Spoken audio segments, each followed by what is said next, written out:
Mkutano mkuu wa kila mwaka wa wazazi umefanyika katika shule ya upili ya Miritini iliyoko katika eneo bunge la Jomvu, kaunti ya Mombasa.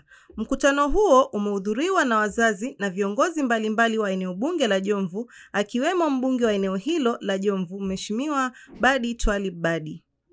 Akizungumza wakati wa hotuba yake, mbunge wa eneo la Jomvu, Mheshimiwa Badi Twalib Badi, amesema azma yake ya kutaka kujenga kituo cha kiufundi katika eneo bunge la Jomvu, kuona kuwa anawasaidia vijana wa eneo bunge hilo.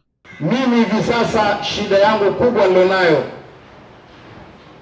na sitaki kuwadanganya mimi kiongozi wenu, haikuingia kwenye budget, lakini nang'ang'ana nipate 40 million za budget ya Kenya ili kuona nianze Technical Training Institute hapa ndani ya Jomvu, tuwe na chuo cha ufundi chetu wenyewe ambao tutafanya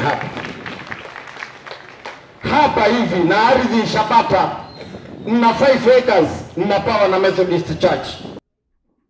Akiongezea, amewaomba wazazi kupeleka watoto wao katika mafunzo ya tarakilishi yatakayofanyika katika ofisi za chifu eneo la Mikindani bila malipo. Leo hii najua nyinyi wazazi wangu kwa mna shida, ndipo maana nilipojenga ofisi za machifu hii ya Mikindani, nikaiweka kompyuta 80 ili watoto wetu kumaliza form 4 kama hivi.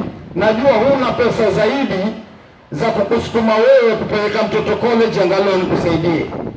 Leo tumeanzisha mpango, watoto wakimaliza form 4 wakitaka ku-upgrade mbele kabla hawaendelee na main courses zao, siku hizi ulimwengu lazima uwe computer literate mahali popote. Kwa maana hiyo, ile ofisi yetu ya chief tumeiweka computer 80. Nikiripotia runinga ya Fix kutoka shule ya upili ya Miritini, eneo bunge la Jomvu, kaunti ya Mombasa, jina langu ni Jane Dama.